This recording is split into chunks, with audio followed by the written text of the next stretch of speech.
যাচ্ছে। BJP party একটা ডাকাত পার্টি, বিজেপি পার্টি একটা জঘন্য পার্টি, বিজেপি পার্টি একটা নগণ্য পার্টি। बीजेपी स्कीम पर चलती है और टीएमसी स्कैम पर चलती है। बीजेपी हटाओ, देश बचाओ। बीजेपी हटाओ, बांग्ला बचाओ। बहिरागत गुंडा हटाओ। भारत माता की। भ्रष्टाचारेर खेला।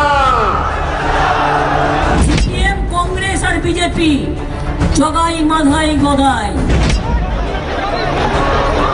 जोर से छाप, कमल छाप।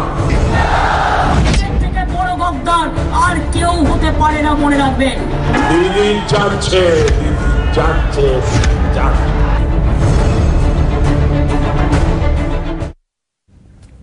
जी हां, ये उस युद्ध का, उस खेल का ट्रेलर है जो आज बंगाल की चुनावी जमीन पर खेला गया। ममता ने बीजेपी को गुंडों का पार्टी बताया, लेकिन सबसे बड़ा खेला किया मोदी ने, क्योंकि बंगाल की लड़ाई में प्रधानमंत्री फिर से उतरे। ममता राज पर चुन चुन करके वार किए। अमित शाह ने भी ठीक वही किया जो कि पीएम मोदी ने किया, लेकिन शाम को बीजेपी ने बहुत बड़ा खेला कर दिया। यह संकल्प का खेला है। भारत माता की। बीजेपी स्कीम पर चलती है और टीएमसी स्कैम पर चलती है। भारत माता की। तृणमूल के ভোট দিন, এই মা বোনেরা মেনে জোট। নরেন্দ্র মোদী তোমার গদ্দার চোরের বাবা, চোরের সর্দার, ডাকাতদের সর্দার। ममता जी भतीजे को सीएम बनाना चाहते और मोदी जी सोनार बांग्ला बनाना चाहते। रविवार के दिन भी बंगाल के रण में खूब खेला हुआ। ममता ने खेला किया, मोदी ने खेला किया, अमित शाह ने खेला किया, टीएमसी सांसद और शुभेंदु के पिता शिशिर अधिकारी ने खेला किया। वो बेटे की तरह ही भगवा राह पर निकल पड़े। ममता का साथ छोड़ दिया, मोदी का हाथ थाम लिया, लेकिन सबसे बड़ा खेला किया मोदी सेना ने। मोदी और शाह ने दिन में अलग अलग मंच से हुंकार भरी और शाम को सोनार बांग्ला बनाने का संकल्प पत्र लेकर हाजिर हो गए। এবার নিয়ে আসল পরিবর্তন, আসল পরিবর্তন। এবার গর্ব সোনার বাংলা, এবার বিজেপি, এবার আসছে বিজেপি, এবার বিজেপি, এবার निश्चय আসছে बीजेपी। जिस तरह ममता ने अपने घोषणा पत्र में खेला किया था, उसी तरह मोदी की सेना ने किया है। एक नहीं बल्कि कई खेले। अब आपको सिलसिलेवार तरीके से बताते हैं कि आखिर बीजेपी ने अपने संकल्प पत्र में कौन सा खेला किया है। बीजेपी ने अपने संकल्प पत्र में सबसे पहला खेला किया है सीएए का। बीजेपी ने संकल्प लिया कि अगर बंगाल में बीजेपी की जीत हुई तो पहली कैबिनेट मीटिंग में सीएए को लागू करने का फैसला होगा। 70 साल से जो शरणार्थी यहां बसे हैं, उन्हें नागरिकता कानून के तहत भारत की नागरिकता दी जाएगी। जिनको इनके मन में दर्द है कि हम वहां से शरणार्थी बनकर आए, आज हमारी नागरिकता नहीं है। 70 साल से वो अवैध तरीके से रहे हैं। सिटीजनशिप पहली ही कैबिनेट में लागू कर वो सभी को नागरिकता देने का काम ये भारतीय जनता पार्टी की। बीजेपी ने अगला खेला घुसपैठ को लेकर किया। घुसपैठ बंगाल चुनाव में एक बड़ा मुद्दा है, इसलिए शाह ने ऐलान किया कि बीजेपी सरकार आई तो बंगाल में घुसपैठ बंद, घुसपैठिए बाहर। घुसपैठ को पूर्णतया बंद करने का काम बनने वाली भारतीय जनता पार्टी की बंगाल सरकार करेगी। बंगाल में आधी आबादी यानी महिलाओं को हर कोई अपने पाले में करना चाहता है।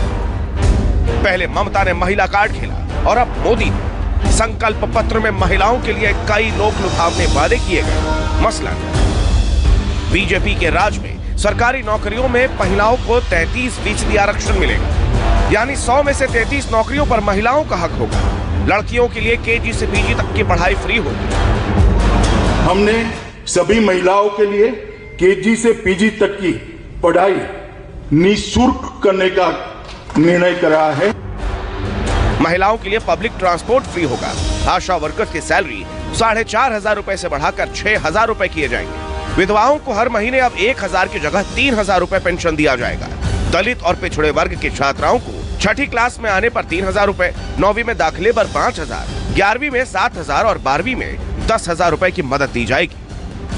उनको मेरा चेहरा भी पसंद नहीं है। अरे दीदी, मैं तो मास्क लगा के आता हूँ।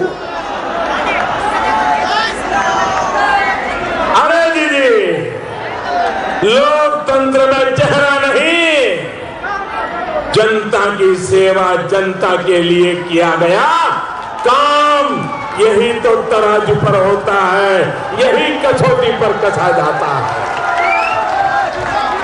मेरा चेहरा आप देखे ना देखे, लेकिन बांकुड़ा की बेटी हमारी चंदना जी और ऐसे अनेक भाजपा के कार्यकर्ताओं का चेहरा आपको लंबे समय तक याद रहेगा। दीदी, ये चंदना जी का चेहरा आप कभी नहीं भूल पाओगी। आप ये युवा चेहरे कभी नहीं भूल पाओगी। चंदना जी हाँ, सलटोरा सीट से सिर्फ भाजपा उम्मीदवार पर नहीं है, बल्कि चंदना जी पश्चिम बंगाल की आकांक्षा का प्रतीक है, पश्चिम बंगाल के विकास का प्रतीक है। ये उन बहनों का चेहरा है जिनको आपने नल से वंचित रखा है, जल से वंचित रखा है। ये उन श्रमिकों का चेहरा है जिनको तृणमूल के टोलाबाजों ने परेशान किया है।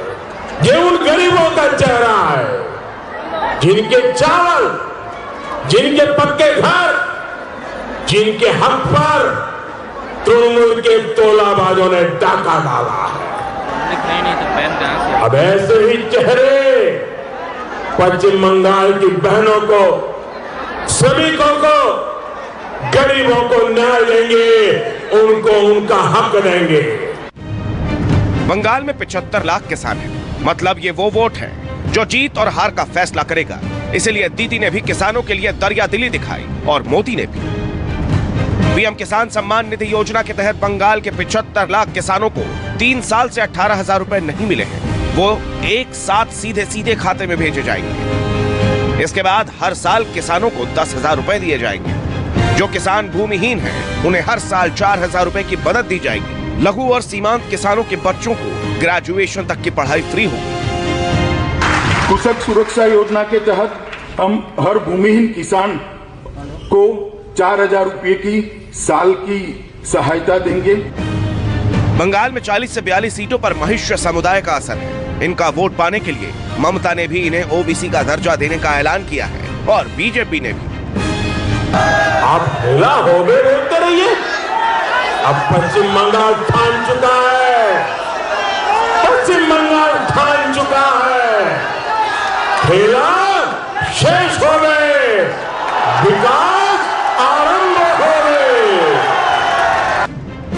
मोदी सेना की नजरें मछुआरों पर भी इनायत हुई। मछुआरों को हर साल 6,000 रुपए देने का ऐलान हुआ। इसके अलावा बंगाल में 3 एम्स और आईआईटी की तर्ज पर 5 संस्थान खोलने का वादा किया गया। शिक्षित युवा और बेरोजगारों का वोट मिल सके, राइटर्स बिल्डिंग में पहुंचा जा सके, इसके लिए बीजेपी ने जॉब कार्ड भी खेला है। हर परिवार में एक रोजगार देने का ऐलान हुआ। सरकारी कर्मचारियों को भी खुश करने की कोशिश की गई। 7वां पे कमीशन लागू करने का ऐलान किया है। इस बार जोर से छाप, कमल छाप। बांकुड़ा की ये तस्वीर साक्षी है कि बंगाल के लोगों ने ठान लिया है 2 मई दीदी जाच्छे। तो एक तरफ मोदी और अमित शाह रैलियों के जरिए खेला कर रहे हैं, तो दूसरी तरफ संकल्प पत्र के जरिए बंगाल के सिंहासन पर पहुंचने की कोशिश है। अब बीजेपी का यह ख्याल कितना कामयाब होता है, ये तो 2 मई को ही पता चल पाएगा। Bureau report, news 24। चलिए रुकेंगे यहां पर एक बहुत छोटे से ब्रेक के लिए। आप बने रहिए न्यूज़ 24 के साथ।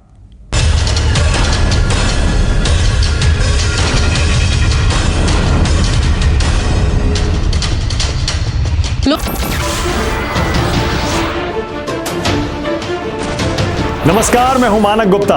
अगर आपको हमारा ये वीडियो पसंद आया हो तो इसे लाइक और शेयर जरूर करें, और हां, हमें सब्सक्राइब और फॉलो करना ना भूलें ताकि आप देश और दुनिया की कोई खबर मिस ना करें। तो जुड़े रहिए हमारे साथ और देखते रहिए न्यूज़ 24।